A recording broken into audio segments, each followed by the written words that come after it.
Hi, welcome to the Leadership During Crisis Online Summit series. Thank you for taking your time to watch these episodes. Please remember to subscribe at our YouTube channel. We will be releasing the episodes 3 times a week on Mondays, Wednesday, Friday at 2 p.m.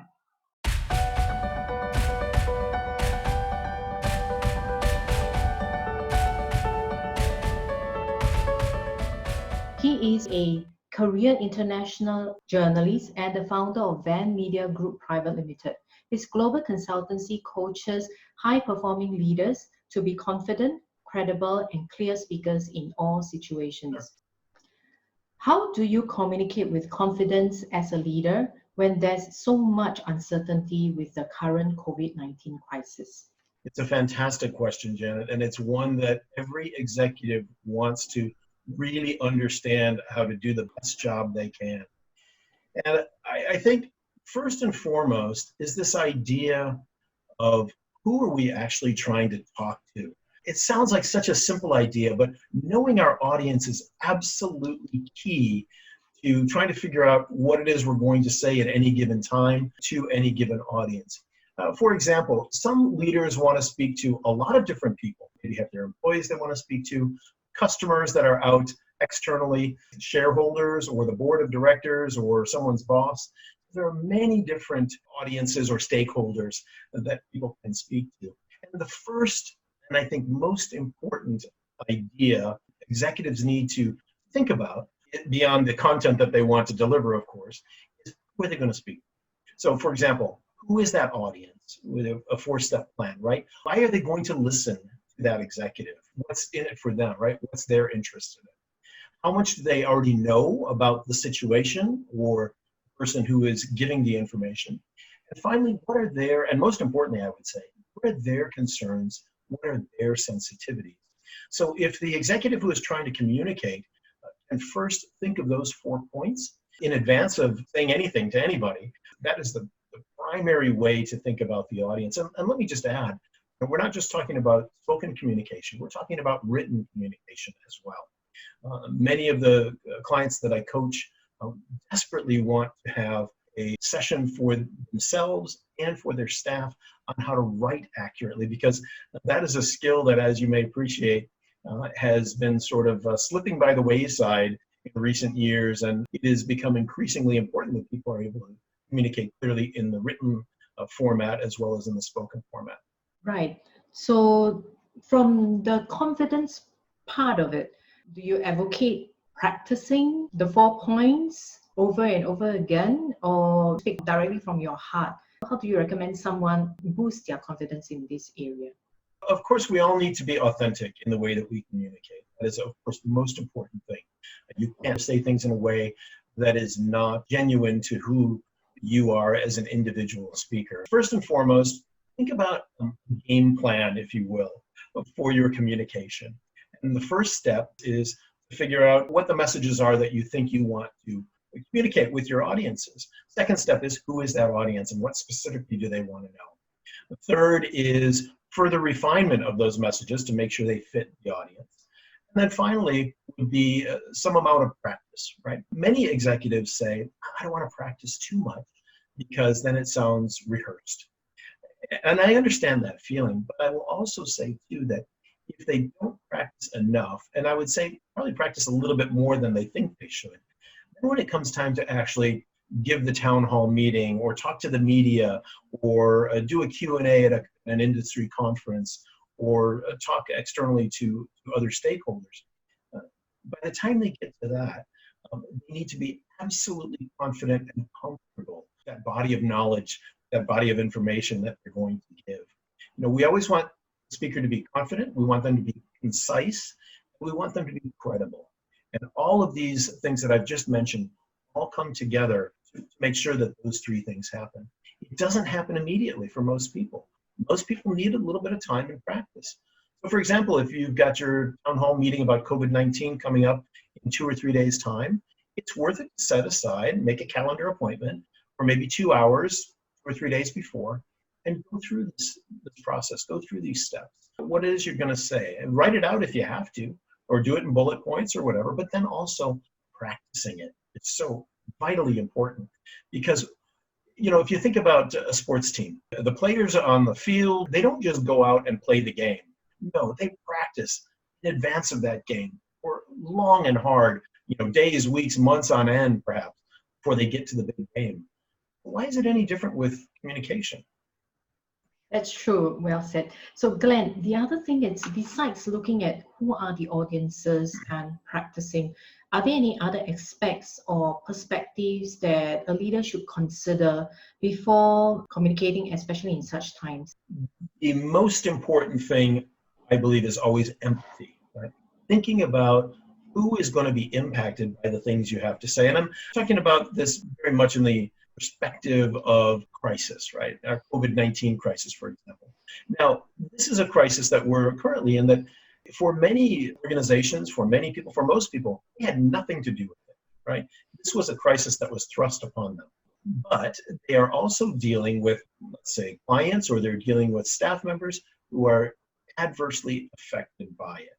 So if there are messages, if there are topics that need to be discussed by an executive with those other people, first and hopefully most genuine response should be empathy by that executive for the people they're talking to. Again, care and consideration is a huge thing.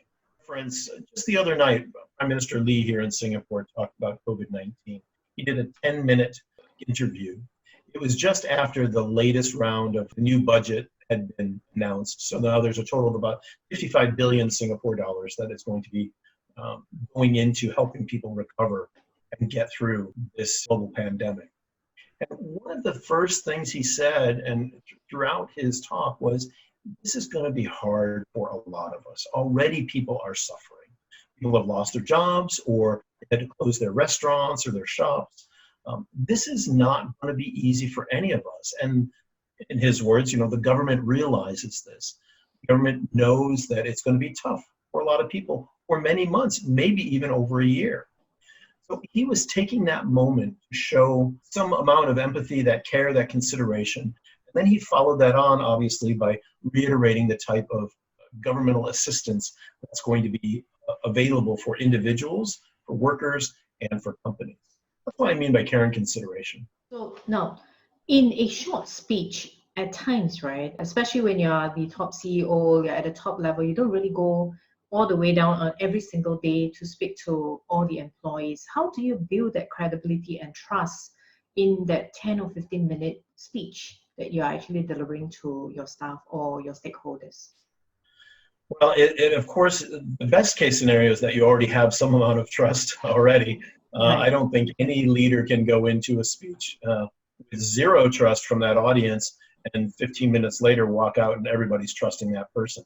So this is certainly a topic that needs to be addressed and thought about and groomed over months and maybe years, right, between senior executive and his or her employees. I think that's first and foremost. It is a building process. So if somebody doesn't feel like they have that trust with their staff now or their stakeholders more broadly, this is a great time to start, right? This is a very serious moment for many people. And if the executive doesn't feel like they have a lot of fans in their audiences, whichever those audiences are, this is a great time for them to try to build that fan base. And how do they do that, right? First thing, straight talk, right? There is nothing more powerful than, especially in a crisis time, a leader saying, look, this is the situation right now. And some of it's good and some of it's not good at all. You have to be able to really give the honest appraisal. Tell everybody, this is real, this is important. There are going to be some tough days ahead of us, for sure. But if we do X number of steps, we can definitely get through this.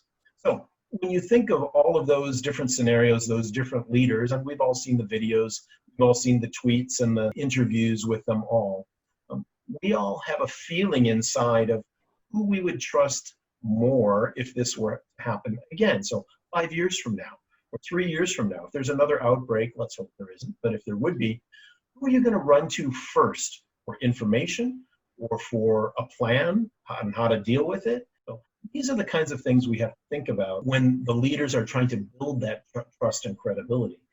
know what? The other thing I just want to mention too, whether it's a crisis or even regular times, it's okay for a leader, if they don't know the answer to the question, say, I don't know. We have leaders that think they always have to know everything. And to be sure, they should know most everything. But every now and then, especially in an evolving situation like a crisis, we don't always know the answer to every question. And you know what? In a strange sort of way, it builds trust, and it builds credibility. If every once in a while, the leader says, you know what, I'm not really sure what the answer is to that yet, but we're going to find out. We're going to figure it out. So I think you also basically touch on how a leader should be communicating to build trust in the longer term, being clear, being transparent, being authentic, and saying that I don't know. Now, how do you then advocate a leader in passing down the message? Because it's not enough for that 10 to 15 minutes speech. And one of the last questions I wanted to ask you was, during this crisis and even post-crisis, because so many businesses are impacted, so they will definitely have to come up with a communications plan such that they are able to work this through together with their team members. What would your suggestions and strategies be? It's a very complex question, as you can appreciate, because it's very dependent on individual company, what business they're in, what kind of employees they have. If you are in the hospitality industry and you own a hotel, it's a different story than if you are a small accounting firm, and it might be a different story again if you own a restaurant or if you're in the government somewhere, right? So there are different considerations. First thing is, there has to be some strategy behind it, right? Senior management team needs to sit down and talk about where they're at that particular moment and where they think they're going to be having to go in the future. What are the likely scenarios? And there are all kinds of risk strategy firms out in the world that can advise. And there are lots of PR and comms people that can do that as well. So coming up with not only the current plan, what am I going to tell the staff today, or what am I going to tell customers today? And then maybe a midterm plan, what's it going to look like next week as things are evolving, or next month? And then the long-term plan, okay, how do we come back from this after it's all over, after everybody is hopefully healthy again, and the crisis has passed? What is our next step going to be after that? Thank you so much, Glenn.